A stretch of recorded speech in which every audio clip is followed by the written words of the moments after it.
Halo Topers.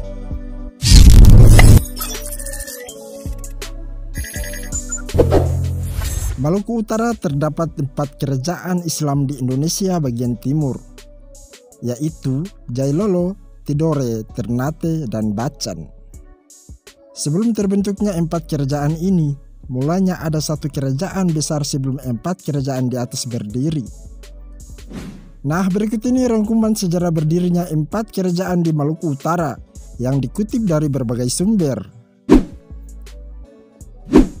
Munawar Haji Ahmad adalah seorang sejarawan sekaligus merupakan ketua penasehat Kapita Tahane.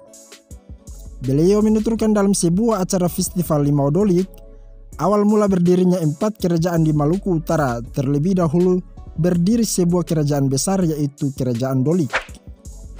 Seorang ulama yang bernama Noh Jafar Shadiq dari tanah Persia Baghdad bersandang ke desa Dauri kepada Raja Barbara dan rakyatnya pada abad ke-11 tahun 177 Masehi. Raja Barbara ini memiliki istri yang berasal dari Maba. Keduanya tinggal di Dauri hingga mempunyai 5 orang anak. 4 diantaranya adalah anak laki-laki dan seorang anak perempuan. Anak pertama Raja Barbara bernama Besim Matali, sedangkan anak kedua bernama Patiakan. Anak ketiga bernama Tataulo, anak keempat bernama Hukum atau Umahuk, dan yang kelima bernama Boki Manuru. Boki Manuru kemudian menikah dengan Noh Jafar Shadiq dan dikaruniai 5 orang anak.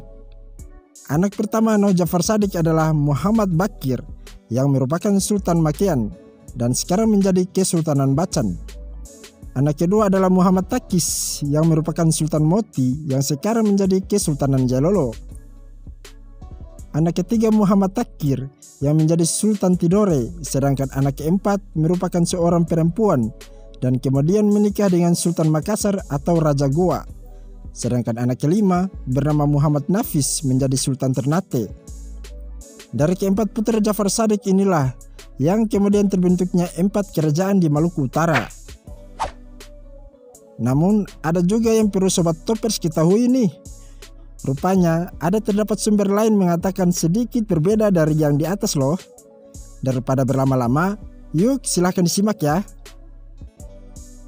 Menurut Hikayat Bacan sendiri, dahulu kala Pulau Ternate, Tidore, Moti, Makeang, dan Bacan menyatu dalam satu jazirah yang dinamakan Tanah Gapi. Kemudian datanglah seorang pedagang sekaligus pendakwa dari Semenanjung Arab yang bernama Jafar Shadiq.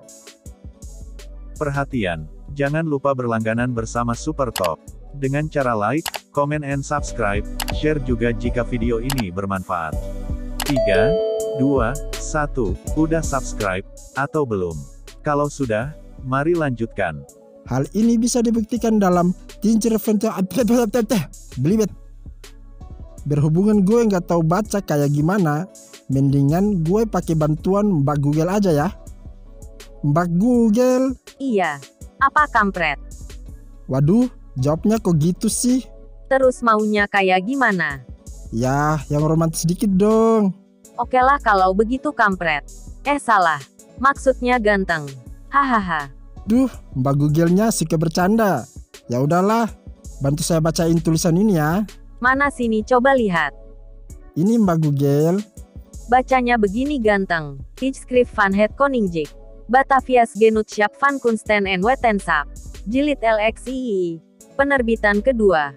Yang dipublikasikan pada 1923 oleh Wepeh, Kulhas. Begitu saja gak bisa baca. Dasar kampret loh. Jafar Shadiq memiliki 8 orang anak. 4 diantaranya laki-laki dan 4 lainnya anak perempuan. Ketika 8 anaknya telah tumbuh dewasa, Jafar Shadiq berdoa kepada Allah Subhanahu wa Ta'ala agar anak-anaknya kelak dijadikan raja di tempat yang berbeda. Setelah itu, terdengar gemuruh dari atas langit.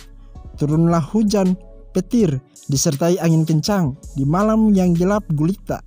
Akibatnya, Tanah Gapi terpecah menjadi pulau-pulau. Anak lelaki yang pertama kemudian bertolak ke Makian dan menjadi cikal bakal kerajaan Bacan. Anak lelaki yang kedua bertolak ke Moti dan menjadi cikal bakal kerajaan Jailolo. Anak lelaki yang ketiga pergi ke Tidore dan menjadi cikal bakal kerajaan Tidore. Anak lelaki yang keempat berlayar ke Ternate dan menjadi cikal bakal kerjaan Ternate. Sedangkan keempat anak perempuannya pergi ke Banggai dan tinggal di sana. Nah, dari kedua sumber di atas, manakah yang dianggap paling benar? Kalau ada, tulis di kolom komentar ya. Terima kasih sudah menonton. Semoga Hasolemeo sehat dan sukses selalu.